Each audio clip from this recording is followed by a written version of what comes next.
Todo na ang pag-aabang ng mga SB19 fans o 18 para sa magiging bagong kanta ng grupo na may titulong Visa.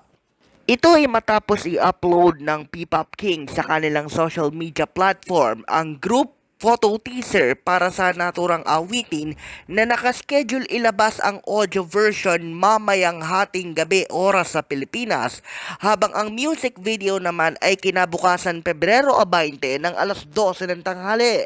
Ang say ng mga netizens, tama ba ang kanilang teorya patungkol sa nasabing awitin at kung ano na naman kaya ang magiging laro ng mga salita na gagamitin ni SB19 leader Pablo para sa kantang yan. Pebrero 13 ng isapinal ng P-Pop Kings ang release date ng Visa at sa mga sumunod na araw ay nagkaroon ng mga publishing ng iba't ibang mga individual concept photos hanggang humantong ito noong Pebrero 18 na mayroon ng group photos ng kasama.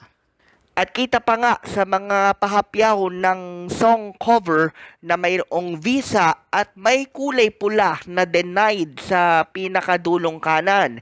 Ano kaya ang kahihinatnan ng nasabing mga visual meanings, hindi pa natin alam hanggat hindi pa lumilitaw yung mismong buong kanta. Isa rin sa mga puntos na pinag-uusapan ng mga 18 ang mga caption sa group at individual photo teasers ng 5 na may katagang "Bit-bit ang talento pero wa-epek wala pa ring dating." Nagtataka ang mga fans kung ito nga ba ay parte ng lyrics ng kanta. Tiyak na pakaabangan na lamang natin yan pagtungtong ng kinabukasan.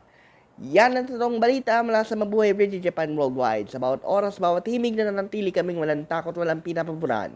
Ito ang sanbat sa Patrol number 2, Stephen Saras Peperes. Nag-uulat sa larangan ng SB19, dito pa rin sa ating Batangas Bureau.